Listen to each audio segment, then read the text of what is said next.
When I picked up the phone to ask my son, Ryan, when his wedding would be, my daughter-in-law, Samantha, looked at me with a calm expression and said with a smile that didn't reach her eyes, "Oh, we already got married yesterday. We only invited a select few." Those words felt like a slap to the face. Select a few. Here I was, the one who had been there for them through every hardship. For the past 2 years, I had covered their rent of $400, bought groceries when their fridge was empty, and ensured they never went without the essentials. Yet, I wasn't special enough to be there for their big day. I stood frozen in the living room of my own house, holding the phone as if it were made of lead, watching my son turn his gaze away from mine while Samantha sprawled out on the couch I had purchased for them. The cream-colored sari I had picked out for her wedding lay untouched in my closet, along with the new shoes I had bought with the hope of being part of this milestone in their lives. I had spent $150 on that sari, imagining how beautiful I would look in their wedding photos that I would never be a part of. For weeks, I had meticulously planned every detail, set aside a generous gift of $800, and even cleaned the house, expecting to celebrate together afterward. All of that came crashing down with those 4 words. "We got married yesterday." Samantha's smile felt like a punch in my gut. "We only invited the most special people," she said, the words dripping with insincerity. Special people? My hands were shaking as I gripped the phone, trying to process what she had just said. Special people. I had spent the last 2 years helping them in every way possible, paying their rent, buying food when they struggled, and making sure they had a place to call home.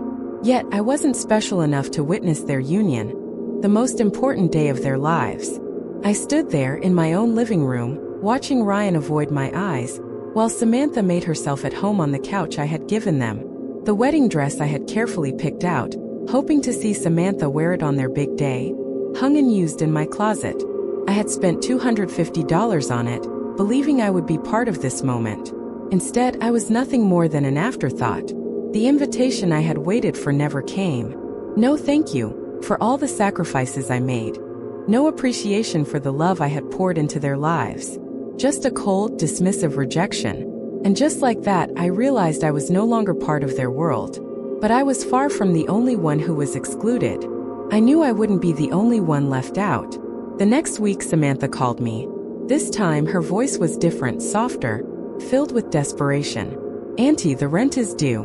The landlord says we need to pay today, or we'll be kicked out. Can you help us with the transfer?" I felt the pit in my stomach grow. This was the woman who had just excluded me from her wedding, and now she was asking for my help like nothing had happened. I had sacrificed so much for them, given them money whenever they asked, and put my own plans on hold to make sure they had everything they needed. And now, after all that, Samantha had the nerve to call me, asking for more.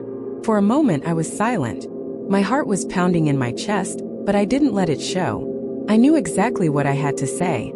"Samantha," I began, my voice calm yet firm, "didn't I tell you that I only help special people?"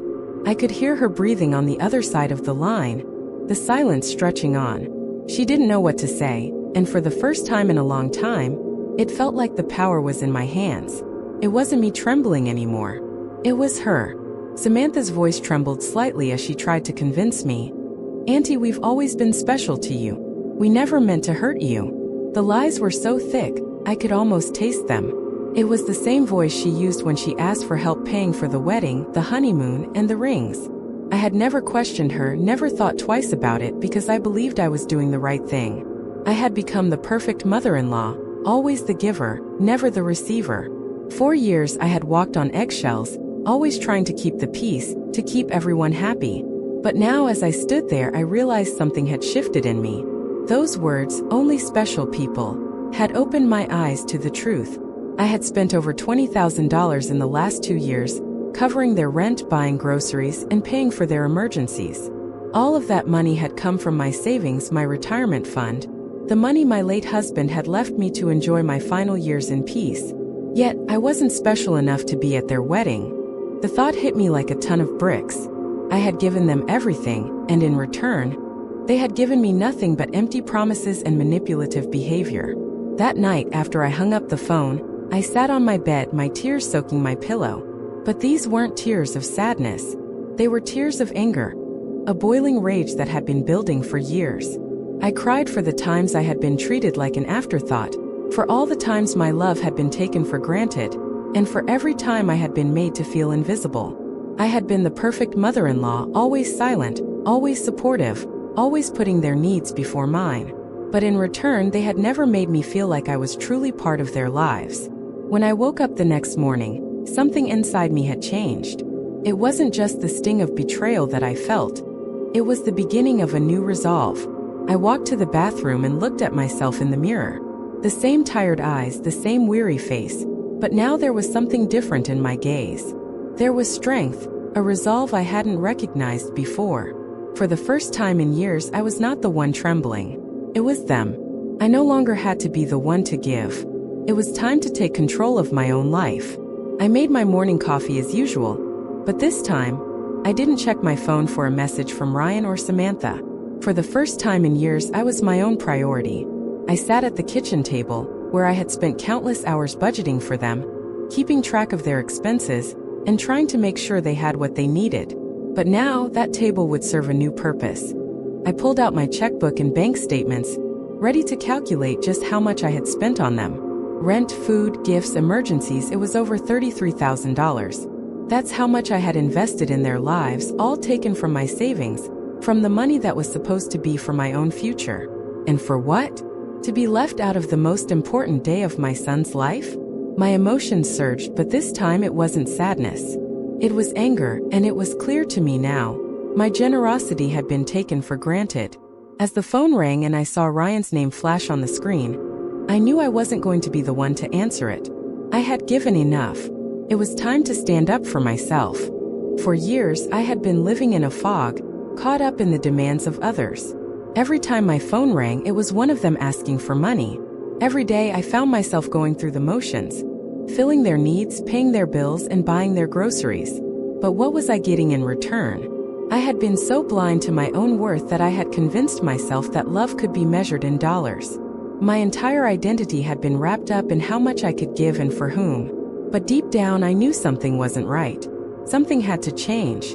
That realization hit me hard one morning, as I sat alone in my kitchen. I had just paid the rent for Ryan and Emily's apartment, the bills for their utilities, and the cost of their groceries, and the list went on. I was exhausted, physically, emotionally, and financially. But the worst part was realizing that my sacrifice had gone unnoticed, unappreciated. I had become the invisible hand that kept their lives running, but no one saw me and no one valued me. Not even my own son. Ryan's phone call came shortly after that. His voice, so familiar, now sounded foreign. "Mom, we need money for the rent. We're short again." The word stung. How many times had I heard this before? How many times had I put my own needs aside to make sure they had what they wanted? How many times had I drained my savings and my energy just to keep them comfortable? And for what? But this time something inside me snapped. I didn't feel the usual rush to help them. I didn't feel that gut-wrenching needed to be provided. Instead, I felt something else, something I hadn't felt in a long time: anger. Not anger at them, but at myself. How had I let this happen? How had I allowed my life to be controlled by their demands? For the first time, I saw the truth. I had been their ATM, their source of comfort, and their emotional and financial crutch, and in return, I had received nothing but more requests and empty promises. I hung up the phone without saying a word. It was the first time in years that I had felt powerful, not because of the money I had, but because of the decision I had just made. I wasn't going to let them manipulate me anymore. I wasn't going to let them use me. For too long, I had thought that my worth was tied to my ability to provide. But I was wrong. I was more than the sum of my bank account.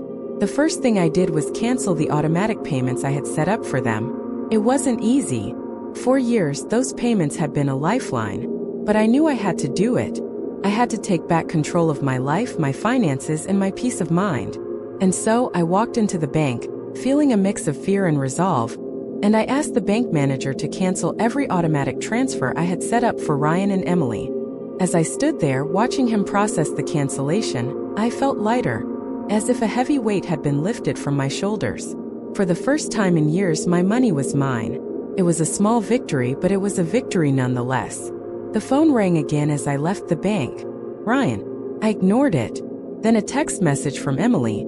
asking if I had received their request. I deleted it without a second thought. At that moment, I realized something. I had been living my life for others, but it was my time now. It was time to take care of myself.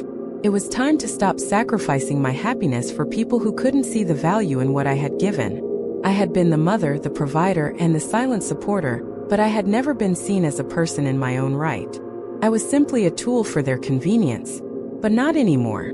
The changes didn't happen overnight, but each small decision I made pushed me further away from the version of myself I had become. A version that was constantly giving, never receiving, and always invisible. The first time I walked past a store window and saw something I wanted, just for me, I couldn't believe it. It had been so long since I'd thought about my own desires, my own happiness. Felt foreign, but it also felt right. I walked into that store and bought the scarf I had admired for weeks. It wasn't expensive, but it was something I had wanted, something I hadn't let myself have in years. The joy I felt from that simple purchase was enough to make me realize that I had been depriving myself for too long. I had spent my life nurturing others, but never once had I nurtured myself. That afternoon, I sat in my living room, the scarf draped across my lap, and thought about the years I had spent in servitude. I had lived for Ryan and Emily, doing everything in my power to make their lives easier and their futures more secure. But in the process, I had lost myself. I had forgotten who I was, what I liked, and what made me happy. It wasn't that I regretted helping them. It was that I had neglected my own needs for so long, and it was time to change that. For years, I had thought that if I didn't give them what they wanted, I would lose them. I thought that my love for them had to be proven through sacrifices, through money, and through constant availability. But I finally understood that love doesn't work like that. Love isn't a transaction. Love is a bond that thrives on mutual respect and care.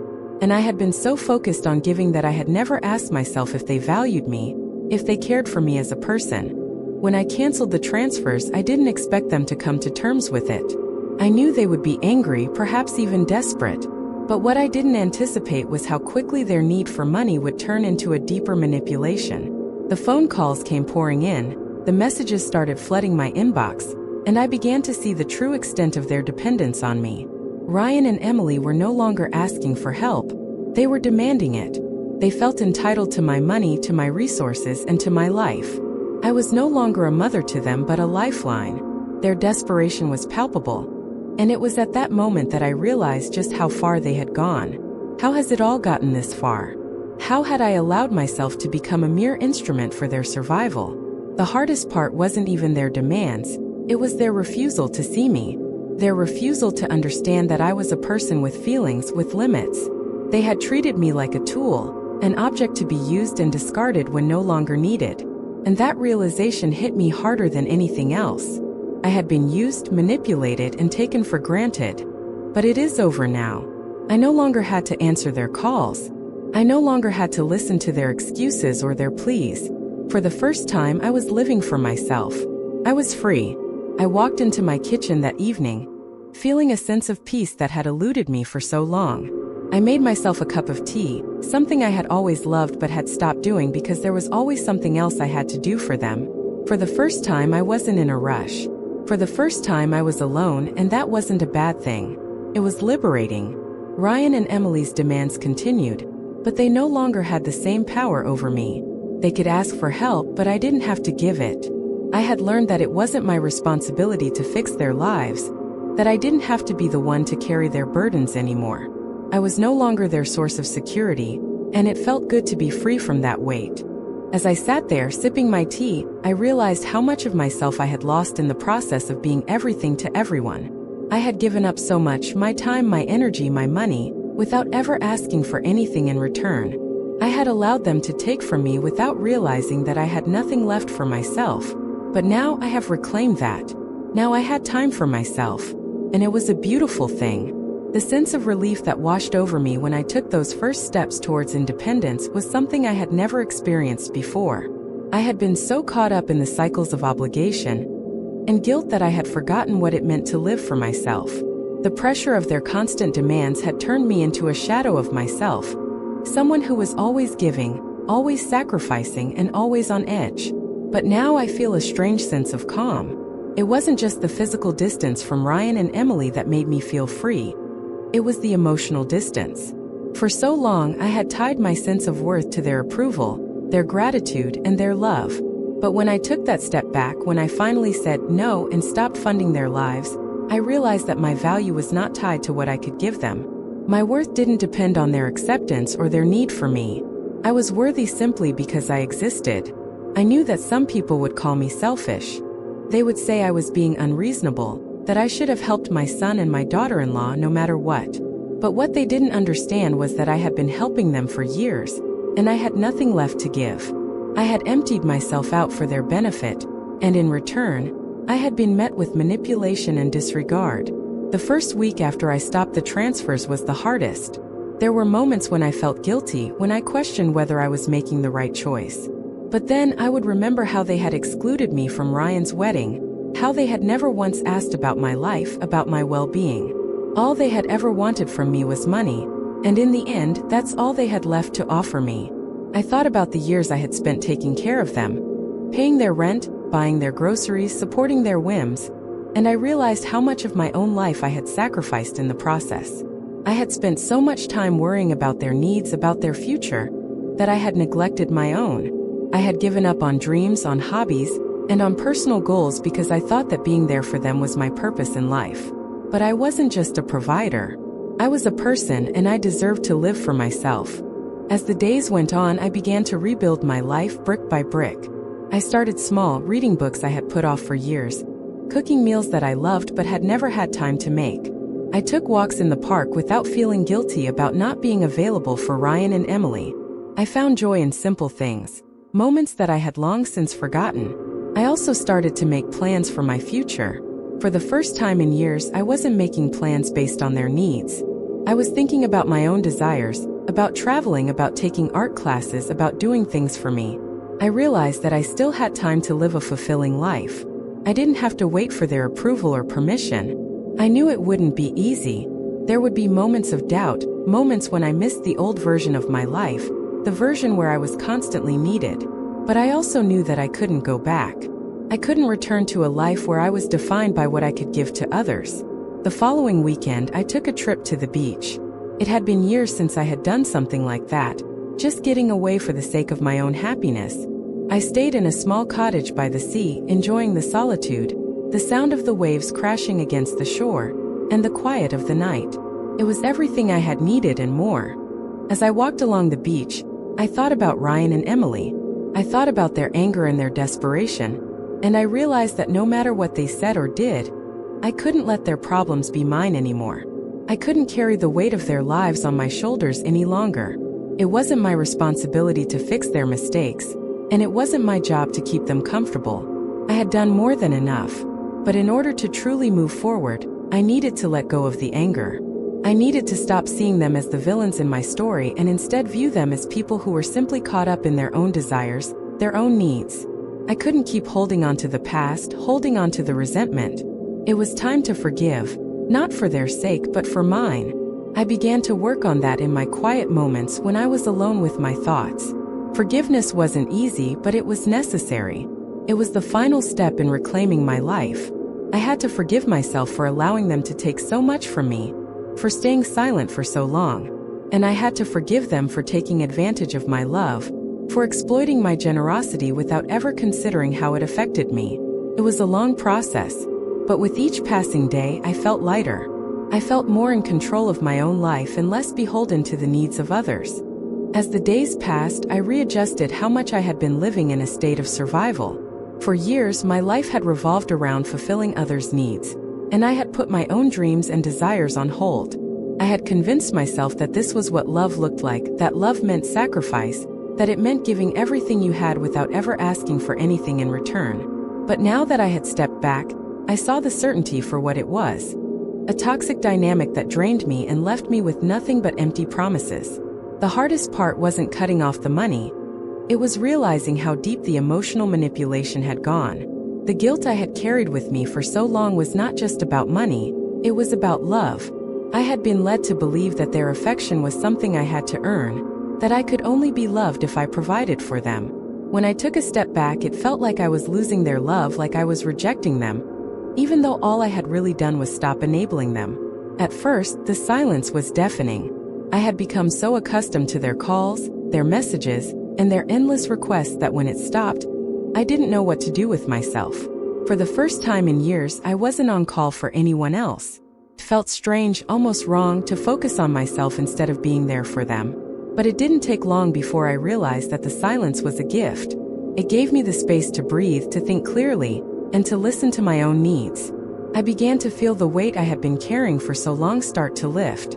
I started to reconnect with the parts of myself that had been buried under the weight of caregiving. I took up painting again, something I had loved but had abandoned years ago. The canvas became my refuge, my way of expressing everything I had been holding inside. I painted landscapes, portraits, and abstract pieces.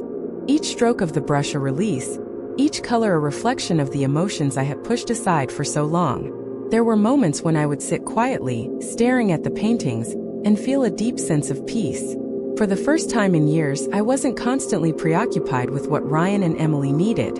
I wasn't thinking about their bills, their rent, their expenses. I wasn't planning my next financial sacrifice for their benefit. Instead, I was thinking about what made me happy, what brought me joy. I also started spending more time with my friends. Eleanor had been my rock throughout this process, and I realized how much I had neglected the friendships that had always been there for me. I began to reconnect with other women who, like me, had lived through their own battles and had learned the importance of boundaries. We laughed, we shared stories, and we supported each other. For the first time in years, I felt like I was part of something that wasn't based on what I could give, but on who I was as a person. Ryan and Emily, of course, didn't take kindly to my newfound independence. They kept calling, sending messages, and even showing up at my house uninvited. Their desperation was palpable, but it didn't have the same power over me anymore. The old me would have folded, would have given in to their demands, and would have been swept back into their world of manipulation. But this new me, this woman who had reclaimed her life, was stronger, more resilient. I refused to be drawn back into their web. Each time they showed up, I grew more resolute. I knew that what I was doing wasn't easy, but it was necessary. They had to learn to stand on their own. They had to learn that the world didn't revolve around them and their needs. I wasn't there to be their safety net anymore, and the sooner they understood that, the better. One day, I sat down with Mr. Anderson again. He had been a huge support throughout this entire process, and I needed to update him on the latest developments. I had been receiving threatening messages from Ryan, and I knew that the situation wasn't over yet. They would keep trying to manipulate me and keep trying to find ways to regain control over my finances. Mr. Anderson's advice was clear. Document everything. Every phone call, every message, every visit. The more evidence we had of their continued attempts to manipulate me, the stronger our case would be if things went to court. It felt surreal to be preparing for a legal battle with my own son and daughter-in-law, but I also knew that this was the final step in reclaiming my life. I had to protect myself, and I had to be ready for whatever they threw at me. I also made the decision to change my will. I had always believed that Ryan and Emily would inherit everything I had when I was gone, but now I know better. I had worked hard for everything I had, and I wasn't going to let them take it just because they thought they were entitled to it. I consulted with Mr. Anderson about the best way to protect my assets, and we made sure that my will reflected my wishes, not theirs. The process wasn't easy. There were days when I felt like I was fighting a losing battle. I missed the old days when Ryan was the sweet boy who would hug me and tell me he loved me. I missed the version of him that had called me his best friend. But the certainty was that I hadn't just lost the boy, I had lost the man he had become. And as much as it hurt, I knew I couldn't keep pretending that things were the same. I had to protect myself from the people who were supposed to love me, and I had to stop enabling their selfish behavior. In the days that followed, something inside me shifted. I began to see the world differently. I no longer saw it through the lens of guilt and obligation. I saw it through the lens of possibility. For so long, I had convinced myself that I had to sacrifice my happiness for the sake of my family. I had been trapped in this cycle of giving without receiving, of loving without being loved in return. But now, for the first time in years, I felt a sense of empowerment. I was reclaiming my life, my dignity, and my freedom. It wasn't an overnight transformation. There were still moments of doubt, still times when I second-guessed myself. But as I continued to move forward, I realized that every step I took toward independence made me stronger. I wasn't just breaking free from my children's manipulation. I was breaking free from the limiting beliefs I had held for so long. I had always believed that my worth was tied to what I could provide for others, that my value was measured by how much I could give. But now, I understood that my worth came from within. It wasn't something that could be bought or sold. One of the first things I did after making the decision to cut off the financial support was start taking care of myself. For years, I had neglected my own needs, always putting Ryan and Emily's needs before my own. But now, I made a commitment to put myself first. I started exercising regularly, something I had neglected for far too long. I went for long walks in the park, enjoying the fresh air and the solitude. I took up new hobbies, things I had always wanted to do but had never had the time or energy for. I even started reading books again, something I had abandoned in favor of running errands for Ryan and Emily. I also began to rebuild my social circle. For so long I had isolated myself, focused solely on Ryan and Emily's needs. But now I realized that I had friends, real friends who cared about me and supported me. I started meeting them for coffee, going to movies, and spending time doing things that made me happy. For the first time in a long while, I wasn't just a provider. I was a person with interests, passions, and dreams. But even as I built this new life for myself, Ryan and Emily didn't give up. They kept calling, showing up at my door, and sending messages. They wanted their money back. They wanted to regain control over me. But I wasn't the same woman anymore. The woman they had once known, the one who would drop everything to help them, was gone. I had learned to set boundaries, to say no without guilt, and to stand up for myself. Their manipulation tactics grew more desperate. They started trying to guilt-trip me, saying I was being unreasonable, and that I was abandoning them when they needed me most. But each time they came to me, I stood firm. I wouldn't let them push me back into the role of the willing martyr. They tried to make me feel guilty for not supporting them, for not being the mother they wanted me to be. But I had learned something important during this journey. True love isn't about being used. It isn't about sacrificing everything for the sake of others. It's about mutual respect, about valuing each other as individuals, not as tools to be exploited. One day, Ryan came to my house, his face red with anger, his eyes full of frustration. He demanded that I pay for his bills, that I help him out with his rent, and that I continue supporting him as I always had. His voice was filled with entitlement, as though he had a right to my money, as though I owed it to him. But instead of caving, instead of feeling guilty, I stood my ground. "Ryan," I said calmly, "I have given you everything I could, and you've shown me nothing but disrespect in return. I will no longer finance your life. You are capable of taking care of yourself. I will not be manipulated anymore." He was speechless. For a moment I saw the shock in his eyes, followed by a flicker of something else, regret, maybe. But then it quickly shifted back to anger. He yelled at me, calling me selfish and accusing me of not caring about him. But I didn't flinch. I didn't react with guilt or shame. I stood there, unwavering, as he stormed out of my house. That moment was a turning point. I realized that no matter how much they tried to manipulate me, I was no longer afraid of losing them. I had lost the idea of who I thought they were, and in doing so I had gained clarity. I could see them for who they truly were, people who had used me for their own gain. And while I still loved them, I knew that love couldn't come at the cost of my own well-being. It was hard to let go of the dream I had once had, a dream of a loving family, a family where we supported each other and cared for one another. But the tyranny was different. The dream had never existed. It had been a lie I told myself to justify my sacrifices. And now I was finally waking up from that illusion. As time went on, I began to see the impact of my decision. Ryan and Emily, despite their initial anger, slowly began to realize that I wasn't going to back down. They had to find their own way, their own resources. They had to learn to stand on their own feet without relying on me. And while it was difficult for them, it was necessary. They couldn't keep treating me like a safety net, and I couldn't keep enabling their behavior. I started to feel a sense of freedom I had never known before. I was no longer tied to their expectations, no longer burdened by their needs.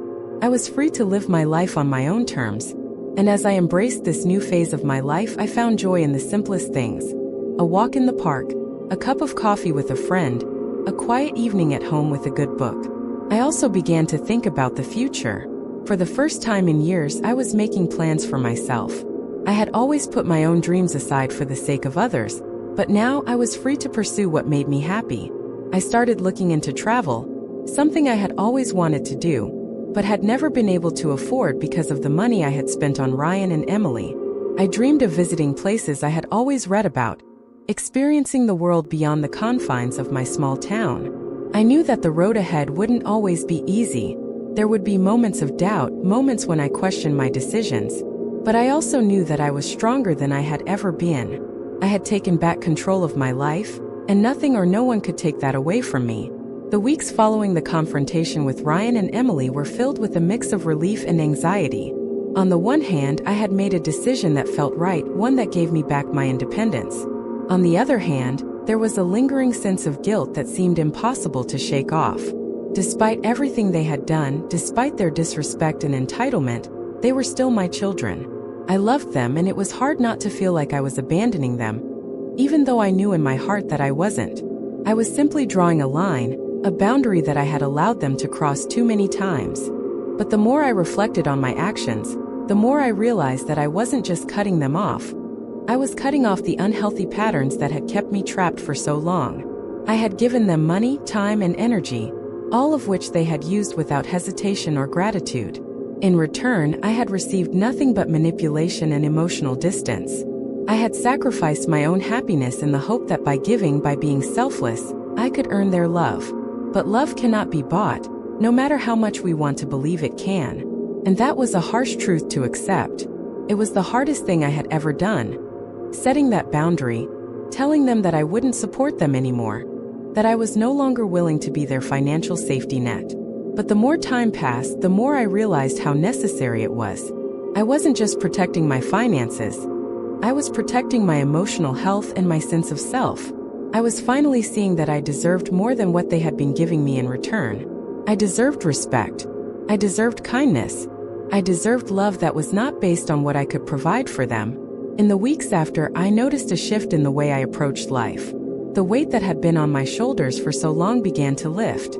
I started to do things for myself again, things I had neglected for years.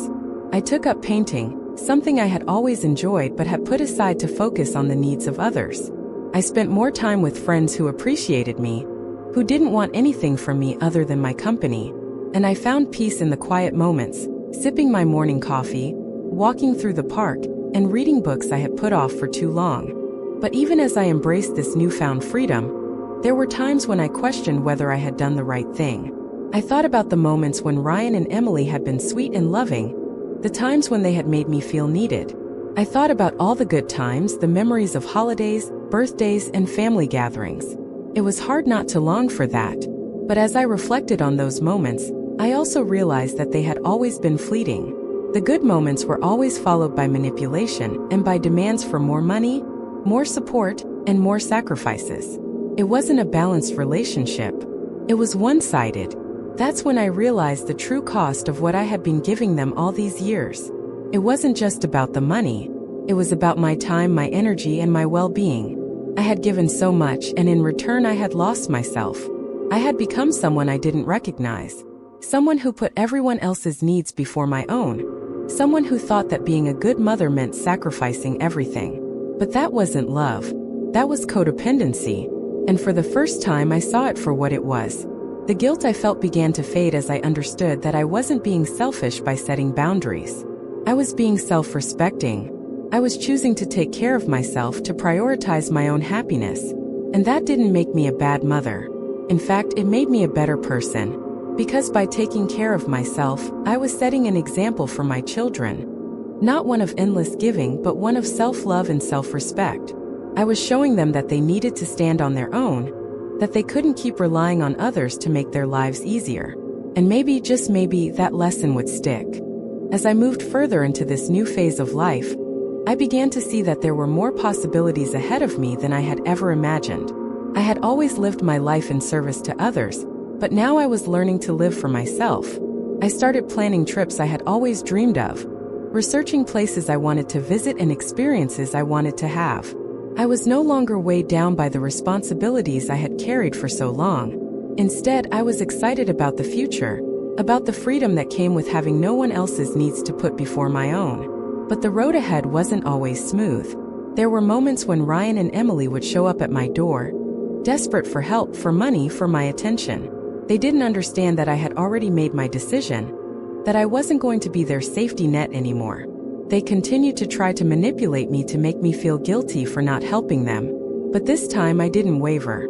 I had learned the importance of saying no. I had learned that I didn't owe them anything more. And with each refusal, each firm boundary I set, I felt a little stronger. I was no longer afraid of losing them. I had already lost the version of them that I had thought I knew. The version that loved me, the version that valued me. That version didn't exist. And once I accepted that, I was able to let go of the fantasy that they would ever change. It was painful, but in a way it was also liberating. Because in letting go of them, I was finally holding on to myself.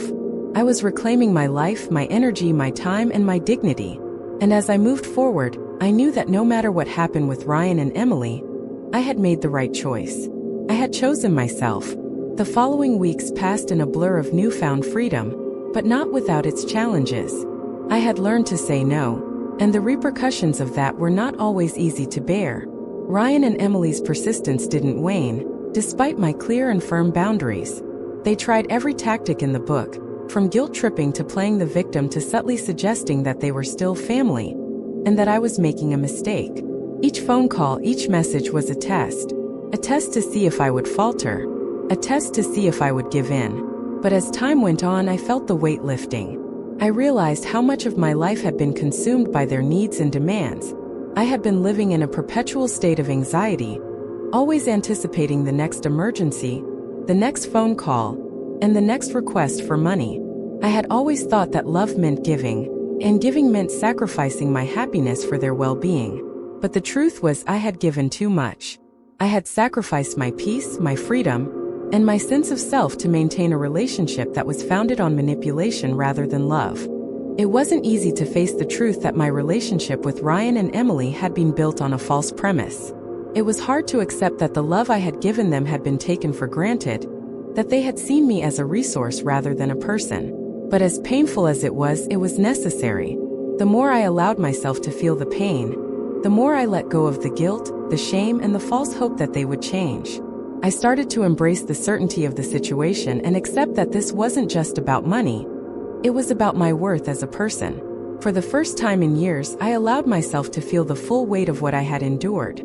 The years of being dismissed, of being ignored, of being taken for granted. The years of giving, of sacrificing my own happiness for the sake of others. But with that realization came clarity. I understood now that I wasn't responsible for their lives. I wasn't responsible for their happiness, their success, or their well-being. They were capable adults, and they needed to learn to stand on their own, to take responsibility for their own choices. This new understanding was both liberating and frightening. It meant that I had to completely reframe my relationship with Ryan and Emily. It meant accepting that they might never understand my decision, and that I might never be able to fully repair the damage that had been done. But in order to heal, I had to let go of the fantasy of what I wanted them to be. I had to accept that the people I had poured so much of myself into were not the people I thought they were. And most importantly, I had to stop allowing them to dictate my happiness. I took solace in the small victories, the moments when I didn't feel guilty for choosing myself. When I spent the afternoon in my garden, tending to the flowers without worrying about the phone ringing. When I went out with friends, I didn't feel the need to explain why I wasn't helping Ryan and Emily anymore. It was strange at first, this new way of living. I felt like a weight had been lifted from my chest, but there was also an emptiness that I hadn't anticipated. I missed the way my life had been consumed by their needs. But as the days passed, that emptiness began to fill with something new. Something that had been missing for so long, peace. I started to see the world differently. I saw my own worth more clearly. I saw how much time I had wasted and how much more I could accomplish now that I wasn't constantly pulled in different directions. I began to take better care of myself, physically, mentally, and emotionally. I went to the gym again, something I hadn't done in years because I was always too tired from worrying about Ryan and Emily. I started journaling, something I had always wanted to do but never had the time for. I rediscovered my love for cooking, making meals for myself that I actually enjoyed. instead of cooking to feed them. But even with all the positive changes, there were still moments of doubt. I still found myself wondering if I had done the right thing, if I had made the wrong decision. The guilt would creep in, especially when I thought about how much I had loved them, how much I had given. I couldn't help but question whether I was being selfish.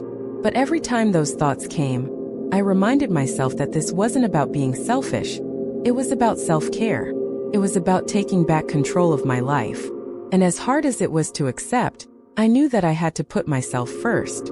In the months that followed, I noticed subtle changes in my relationship with Ryan and Emily. They stopped calling as frequently. The guilt trips became less frequent, and I didn't feel as much pressure to respond to their messages.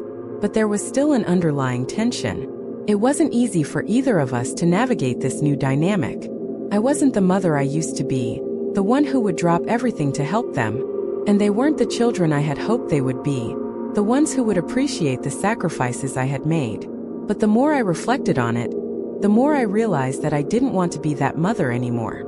I didn't want to be the one who was always giving, always sacrificing, always putting their needs above my own. I wanted to be the mother who taught her children that love wasn't about money. It was about respect, about boundaries, about mutual care. And that lesson had to start with me. It wasn't about cutting them off completely. It was about teaching them that I was a person, not a financial resource. And as much as it hurt to accept, I had to stop enabling their behavior. I had to stop making excuses for them. I had to stop pretending that their actions were anything but selfish and manipulative. It was time for them to take responsibility for their own lives. A few weeks passed and I found myself feeling more centered. It was as though I had finally reclaimed parts of myself that had been buried under the weight of my family's demands for so long. But with this peace came an unsettling quiet. The phone calls stopped coming as often, and when they did, they were laced with more urgency than warmth. Ryan and Emily were no longer calling just to chat, they were calling with demands. They needed money, they needed help with bills, and they needed reassurance. They no longer cared about my well-being. All they wanted was my support, my financial support. And the guilt came back, creeping in like a shadow that refused to leave. In the quiet of my home, I found myself questioning whether I had done the right thing. The phone calls from Ryan and the occasional message from Emily, they all seemed like pleas from children who had grown up but hadn't yet learned to stand on their own. My heart, softened by years of unconditional love, ached to see them struggle. But the struggle, I realized, wasn't one they needed me to fix. It was a struggle they needed to face on their own. I had raised them both, Ryan and Emily, with every ounce of my being. They had always known that I was there for them. But now I had to learn to be there for myself. I had spent years pouring my energy into them, believing that this was the role of a mother, a wife, a caretaker. But I had lost sight of one crucial thing. I was more than just those roles. I was a woman with desires, with hopes, with a life that deserved to be lived. I had spent so much time and energy giving to them that I forgot I also had to nurture myself. It wasn't easy to stop the cycle. It wasn't easy to stop myself from picking up the phone when they called, to stop myself from sending money when they asked, or to stop myself from trying to fix things. But with every day that passed, I felt stronger. I realized that the strength I had always had to give to others had to now be used to protect myself. And as strange as it felt at first, I started to realize that it wasn't just about saying no, it was about saying yes to myself. The days stretched out, and each day brought a new challenge. But it also brought a new lesson. I learned to stop feeling guilty for taking time for myself. I learned to stop apologizing for putting myself first. And most importantly, I learned that I didn't have to justify my decisions to anyone. I didn't owe anyone an explanation for the choices I was making to protect my peace. The guilt was slowly fading away, but there were still moments when it would resurface. Moments when I questioned whether I had done the right thing. Moments when I felt like I had betrayed them. One evening, I went out with some of my friends from the garden club. We spent hours laughing, talking, and reminiscing about old times. I didn't once check my phone. I didn't once think about Ryan and Emily. And for the first time in a long time, I felt truly free. The feeling of freedom was intoxicating. It was as though the shackles of guilt, of obligation, and of emotional manipulation had been loosened. I had rediscovered myself, and it felt like a breath of fresh air after being stuck in a confined space for so long. When I returned home that evening, there were no phone calls, no urgent messages. It was just me, alone in the peace of my own home. And I realized for the first time in a long time that I had come to a place where I no longer felt the need to rush to fix things, to answer every call, to be the one who was always there to help. I had learned to let go. But the quiet wasn't without its challenges. There were still moments when the silence was too loud, when the weight of everything that had happened seemed too much to bear. But I knew now that these moments were part of my hearing. I wasn't just hearing from the betrayal about the emotional manipulation. I was healing from a lifetime of believing that my worth was tied to what I could give, to what I could do for others. I was hearing about the idea that love had a price.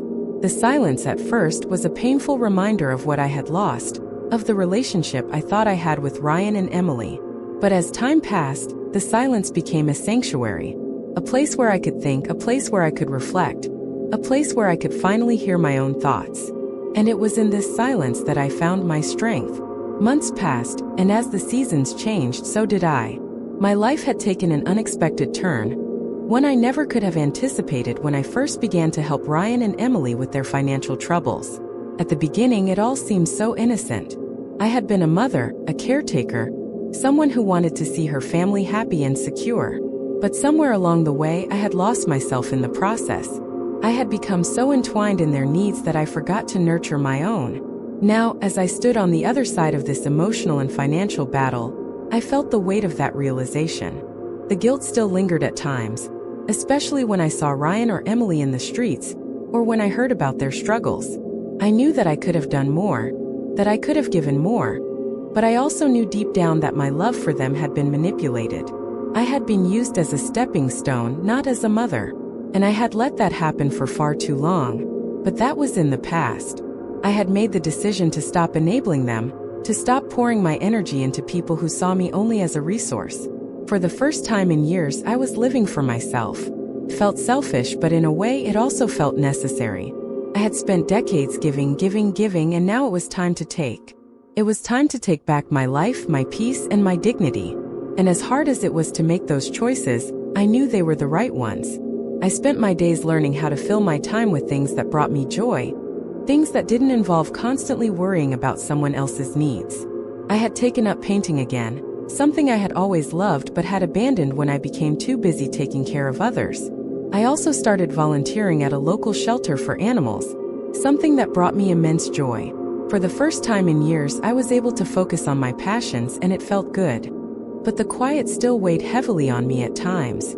There were days when I would look at my phone, waiting for a message or a call, but it never came. It was as if I had disappeared from their lives, and for a moment, I wondered if I had made a mistake. Were they really so awful?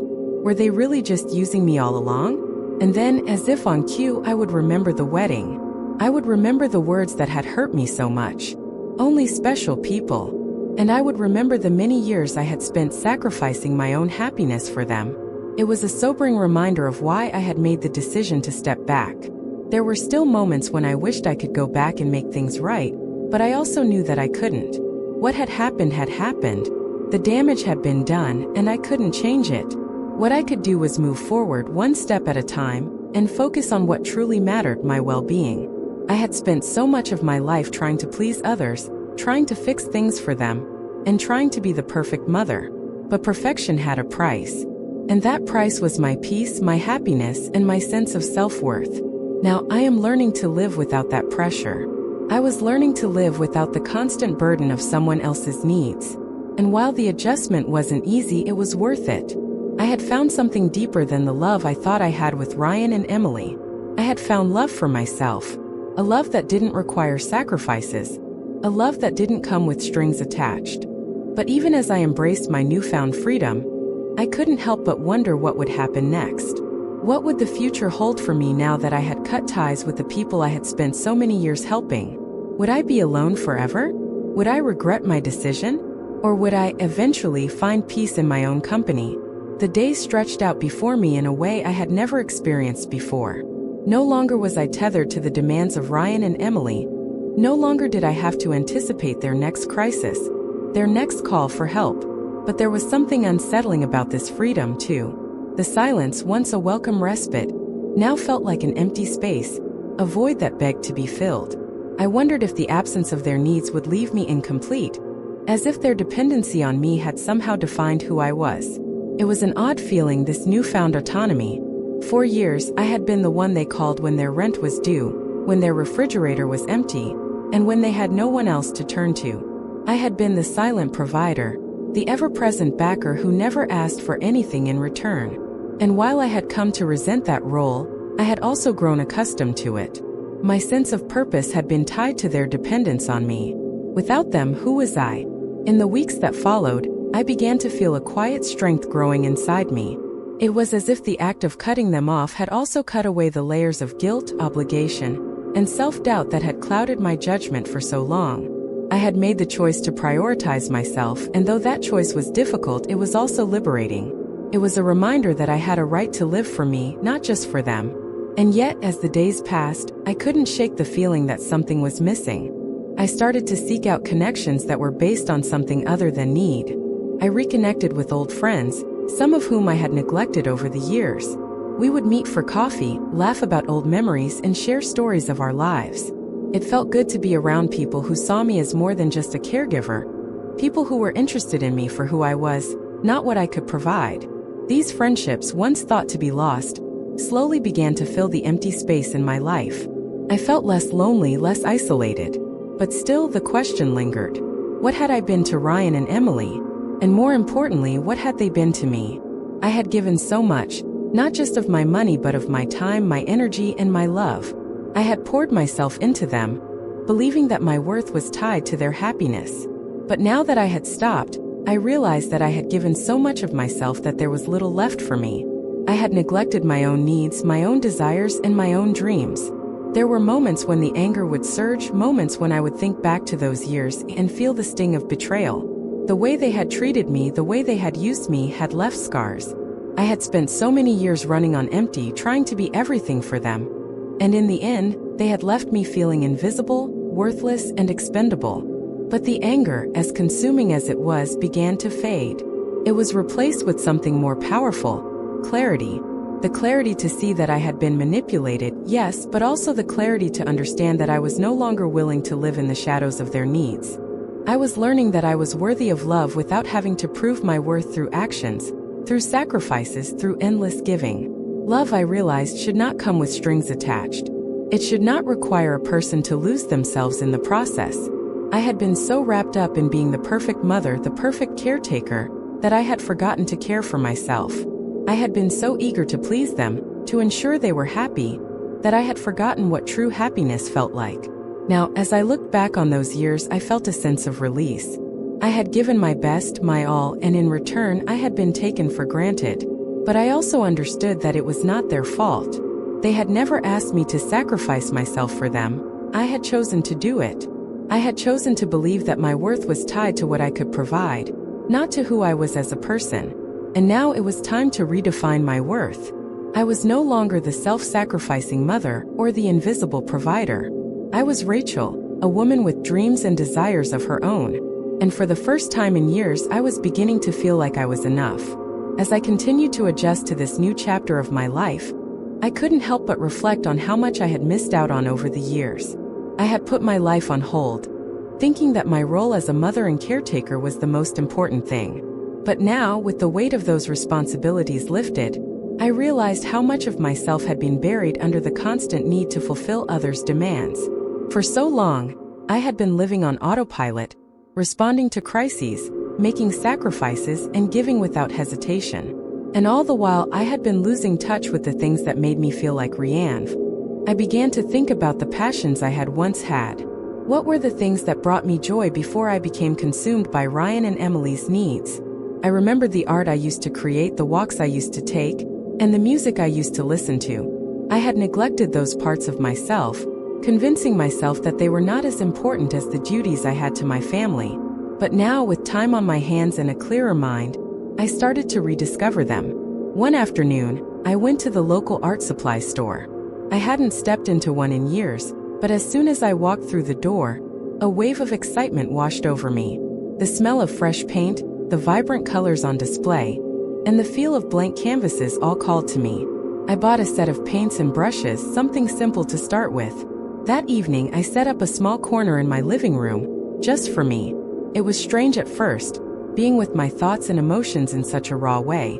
But as I dipped the brush into the paint and started to create, I felt something shift within me. It wasn't just about the art.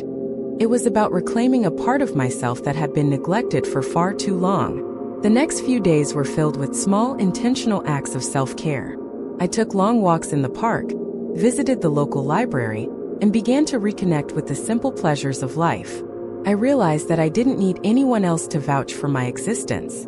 For years, I had believed that my worth came from how much I could give, how much I could do for others. But now, I was learning that I was enough just as I was, without having to prove anything to anyone. As I continued to rebuild my life, I also started to embrace the idea of solitude. For so long, I had feared being alone, thinking that it meant I was abandoned or unloved. But now, I was beginning to understand that solitude was not the absence of love but the presence of peace. I could be content in my own company, and that realization was empowering. I had spent years accommodating others, adjusting my life to fit their needs, but now I was taking back control. It wasn't just about saying no to them, it was about saying yes to myself. I also started to feel more comfortable with the idea of setting boundaries. It was a concept that had always been difficult for me to grasp. I had been taught to be selfless, to put others first, and to sacrifice my own needs for the sake of those I loved. But now I saw that boundaries weren't selfish, they were necessary. They were a way to protect my well-being, and to ensure that I could show up for others in a healthy, sustainable way. It was a lesson I had learned the hard way, but it was one I would carry with me moving forward. One evening, as I sat by my window watching the world go by, I reflected on the change in my perspective. It was almost like being given a second chance at life, a chance to live for myself, to prioritize my happiness and well-being.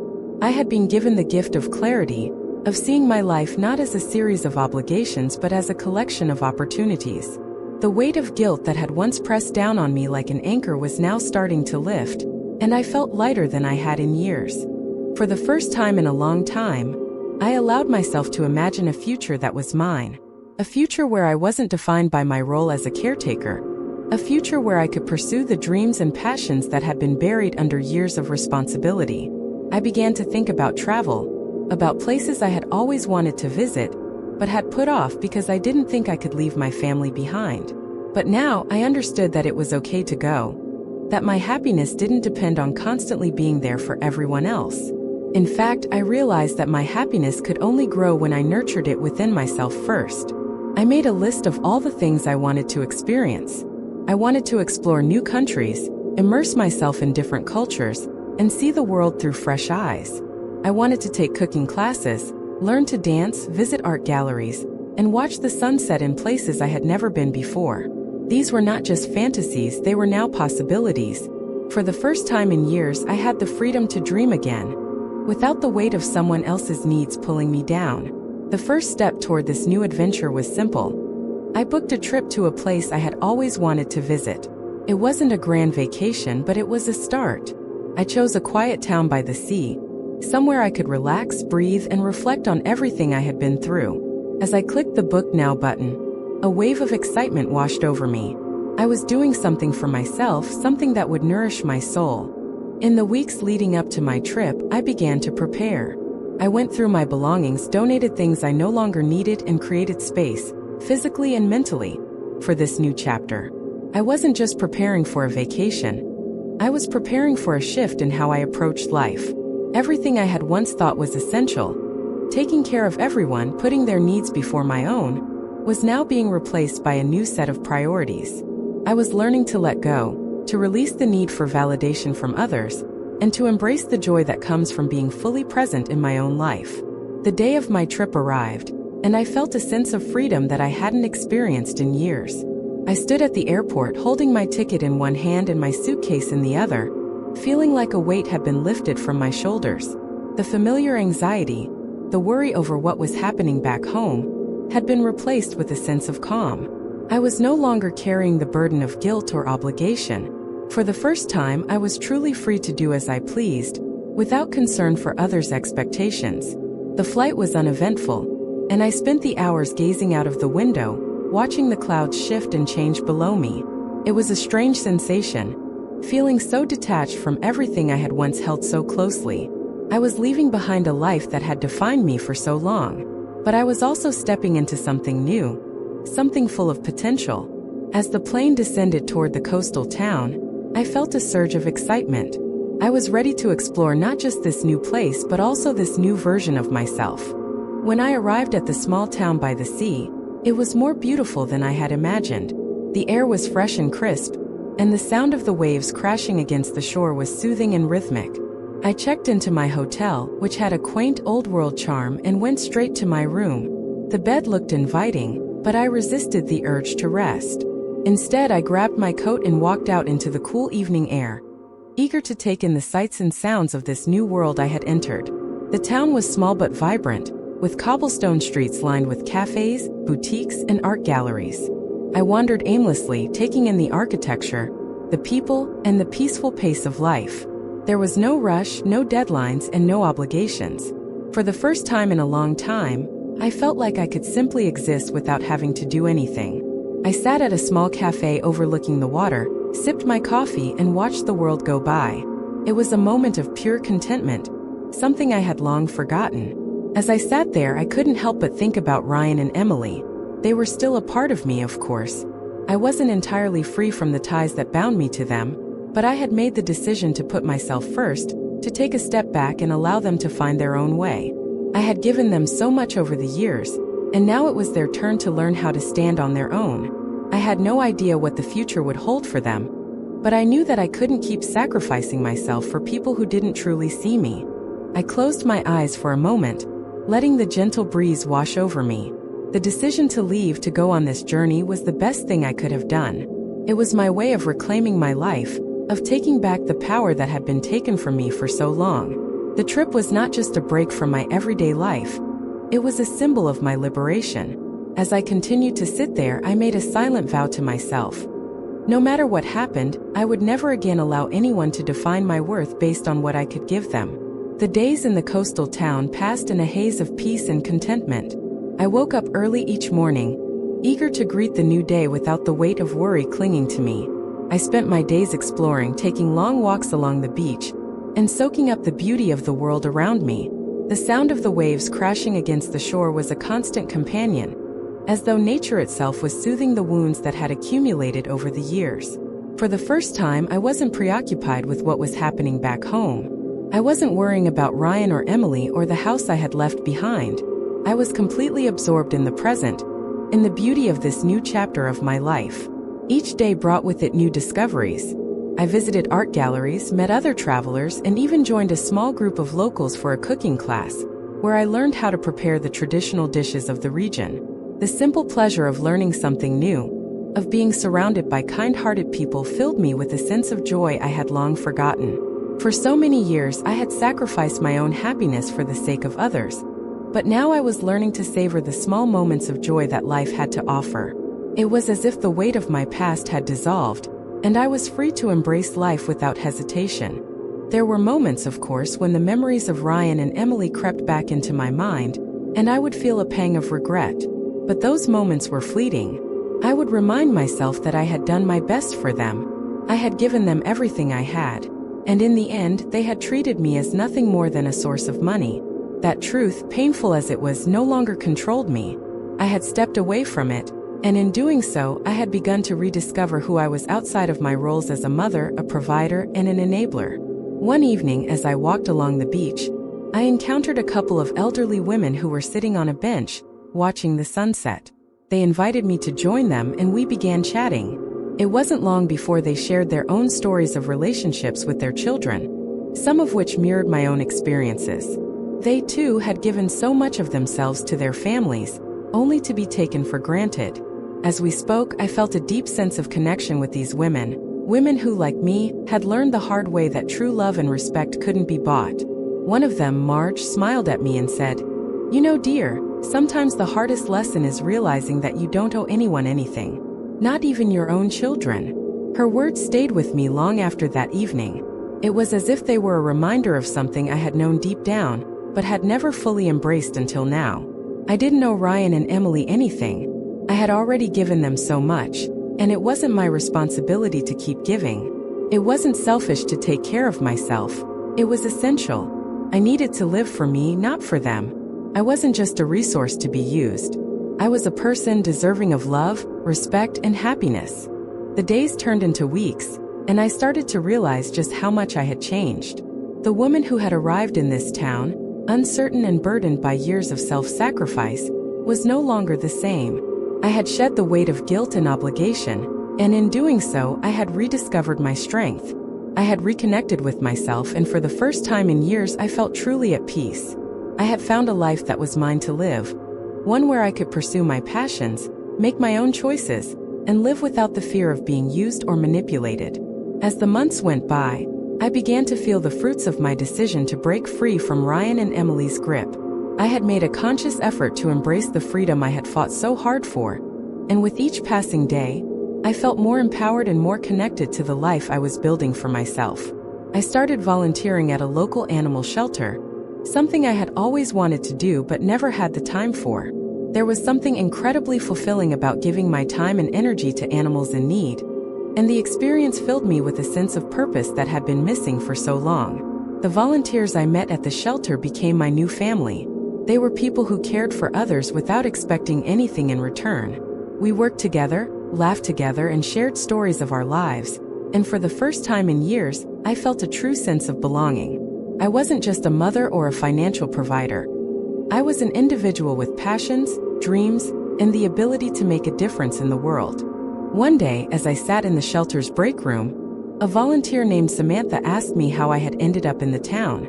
I smiled, realizing how far I had come since that first day I arrived, broken and unsure of myself. I told her the story of my journey, from the constant sacrifices for Ryan and Emily to the betrayal I had faced, and how I had finally chosen to take back control of my life. Samantha listened intently, her eyes full of understanding. "You've come a long way," she said softly. "I think this town needed you as much as you needed it." Her words stuck with me long after our conversation. It was true, this town had become a sanctuary for me. It had given me a chance to heal, to reconnect with myself, and to build a life that was entirely my own. It was a place where I could finally be free from the weight of other people's expectations. The support I had found in this small community was more than I could have ever imagined. I had made real, meaningful connections, and that was something I had never truly experienced before with my own family. I was starting to understand that the love I had craved all these years was never going to come from Ryan and Emily. It had to come from within myself and from the people I chose to surround myself with. There were times when I thought about Ryan and Emily, especially when I saw other families together, but those thoughts were no longer accompanied by feelings of guilt or sorrow. I had accepted that they were not the people I had once believed them to be, and I had come to terms with the fact that they were not the family I needed. Instead, I had built a new kind of family, one made up of people who respected me, valued me, and treated me as an equal, not as a source of financial support. One afternoon, I took a walk along the cliffs that overlooked the ocean, feeling the cool breeze on my face and the sun warming my skin. It was a perfect day, the kind of day that made you feel grateful to be Ryan. As I walked, I thought about all the lessons I had learned over the past year. I had learned to say no. I had learned to set boundaries. I had learned to prioritize my own well-being over the needs of others. Most importantly, I had learned that my love and my resources were not infinite, and that it was okay to stop giving when it was no longer healthy for me. When I returned to my apartment, I noticed a letter in my mailbox. It was from Ryan. My heart skipped a beat, but this time, I didn't feel the rush of anxiety or anticipation that I once would have. I took the letter inside, sat down at my kitchen table, and opened it. It was a brief letter, filled with apologies and regret. Ryan wrote about how much he missed me, and how he was sorry for everything that had happened. He said that he and Emily had finally realized how wrong they had been, and that they wanted to rebuild their relationship with me, starting with a visit. I stared at the letter for a long time, turning the words over in my mind. I knew this was the moment I had been waiting for. The moment when they would realize that they had taken me for granted, that they had used me, and that it was time to rebuild something real. But as I read the letter again, I felt no desire to respond. It was a nice gesture, but it didn't change the fact that the damage had been done. They had made their choices and I had made mine. I had found a new life, one that didn't revolve around them, and that life was too precious to jeopardize. I put the letter down and took a deep breath. There was no anger, no resentment, just a sense of clarity. I had made my decision and I had no regrets. I wasn't going to give them the opportunity to disrupt the peace I had fought so hard to find. I had learned that sometimes the best way to love someone was to let them go, to stop enabling their behavior, and to let them face the consequences of their actions. It was not my responsibility to fix their mistakes, and I no longer felt the need to carry the burden of their choices. As I prepared a simple dinner that evening, I felt a sense of contentment wash over me. I had come so far, and for the first time in years I was living for myself. I didn't need their approval, their love, or their veneration. It was enough. My life was mine to shape, and I was doing it with strength, grace, and the knowledge that I deserved more than what they had given me. And so, as the evening sun dipped below the horizon, I raised a glass to myself, to the woman I had become and to the life I was building. A life filled with self-love, independence, and the unwavering belief that I was worthy of the peace I had finally found. I'd love to hear your thoughts, so feel free to share them in the comments. I'm always curious about your perspective. Also, let me know where you came across this story. If you enjoyed it, don't forget to like the video and subscribe to my channel. There are many more stories to come. With heartfelt greetings by Jessica.